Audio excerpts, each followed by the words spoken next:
Assalamualaikum and welcome to Momlicious Recipe. Momlicious Recipeல இன்னைக்கு நம்ம பார்க்க போகிறது இஃப்தார் ஸ்பெஷல் ரெசிபி தான். பாசிப்பயிறு, ஜவ்வரிசி இதெல்லாம் சேர்த்து நாட்டு சர்க்கரை சேர்த்து சூப்பராக ஒரு ஸ்வீட் பாயாசம் எப்படி செய்யலான்னு பார்க்கலாம். இந்த பாசிப்பருப்பு பாயாசம் நம்ம கிச்சனில் கிடைக்கக்கூடிய சிம்பிளான இன்க்ரீடியன்ட்டை வச்சு ஈஸியாக ரெடி பண்ணிடலாம். இது ரொம்ப ஹெல்த்தியானதும் கூட. இந்த இஃப்தாருக்கு நீங்கள் இந்த ஈஸியான ஹெல்த்தியான டேஸ்டியான பாயாசம் செஞ்சு பாருங்கள். வாங்க இந்த பாயாசம் எப்படி செய்யலான்னு பார்க்கலாம்.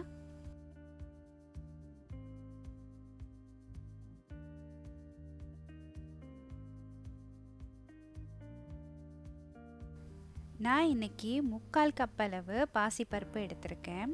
அதை ஒரு ப்ரெஷர் குக்கரில் சேர்த்து நல்லா ட்ரை ரோஸ்ட் பண்ணிக்கலாம்.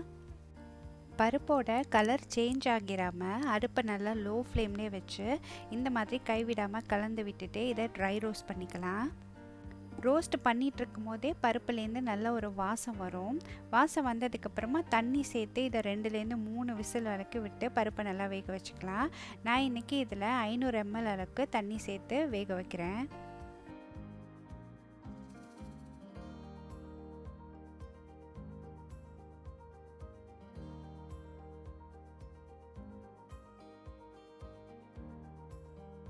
இப்போ பாருங்கள், நான் ஒரு 3 விசில் அளவுக்கு விட்டுருக்கேன். அதுக்கப்புறம் ப்ரெஷர் ரிலீஸ் பண்ணிவிட்டு ஓப்பன் பண்ணால் பருப்பு நல்லா வெந்திருக்கு. வெந்த பருப்பை இந்த மாதிரி நல்லா மசிச்சு விட்டுக்கோங்க. முதல்ல 1/2 லிட்டர் அளவு தண்ணி சேர்த்து பருப்பை நல்லா வேக வச்சோம். இப்போ தண்ணிலாம் நல்லா வத்திருச்சு. இன்னொரு 1/4 லிட்டர் அளவு தண்ணி சேர்த்துருக்கேன். நீங்கள் பருப்போட கன்சிஸ்டன்சி பார்த்துட்டு அதுக்கு தகுந்த மாதிரி தண்ணி சேர்த்துக்கோங்க.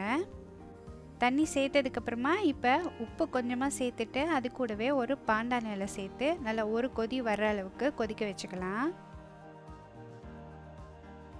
இப்போ பார்த்திங்கன்னா நல்லா கொதிச்சு வந்துருச்சு. இந்த ஸ்டேஜில் நான் 2 டேபிள் ஸ்பூன் அளவு ஜவ்வரிசி சேர்த்துருக்கேன். நீங்கள் எவ்வளோ பருப்பு சேர்க்குறீங்களோ அதுக்கு தகுந்த மாதிரி குவான்டிட்டியில் ஜவ்வரிசி எடுத்துக்கோங்க. ஜவ்வரிசி சேர்த்து ஒரு கொதி வந்ததுக்கப்புறமா ஒரு புடி அளவு சேமியா சேர்த்துருக்கேன்.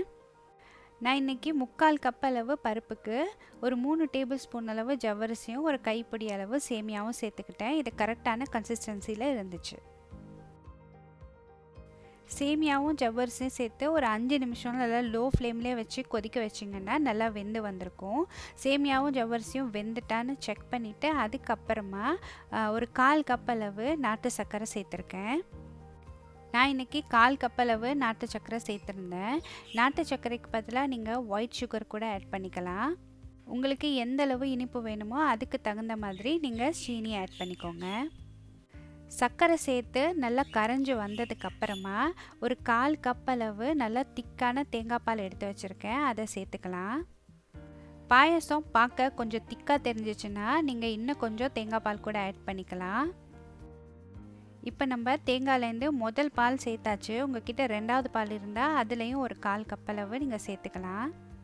இந்த பாயாசம் சூடு ஆறி வர வர திக்காகிக்கிட்டே இருக்கும். ஸோ அதனால் நீங்கள் தேங்காய் பால் தாராளமாக சேர்த்து கொஞ்சம் தண்ணியான கன்சிஸ்டன்சிலே இறக்கிக்கோங்க.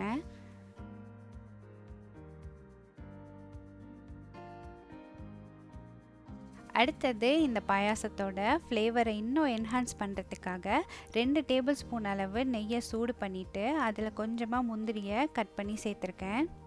முந்திரி பருப்பு நல்லா கோல்டன் ப்ரௌன் கலரில் வர்ற வரைக்கும் அடுப்பை நல்லா லோ ஃப்ளேமில் வச்சு நெய்யில் வறுத்துட்டு நம்ம ஏற்கனவே ரெடி பண்ணி வச்சுருக்க பாயாசத்தில் சேர்த்து நல்லா மிக்ஸ் பண்ணி விட்டுடலாம்.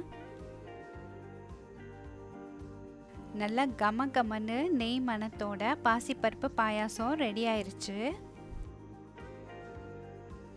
சூப்பரான ஃப்ளேவர்ஃபுல்லான பாசிப்பருப்பு பாயாசம் பார்த்திங்கன்னா எவ்வளோ சீக்கிரமாக ரெடி பண்ணியாச்சுன்னு. இந்த பாசிப்பருப்பு பாயாசம் ரொம்பவே டேஸ்டியாகவும் ஃப்ளேவர்ஃபுல்லாகவும் இருக்கும்.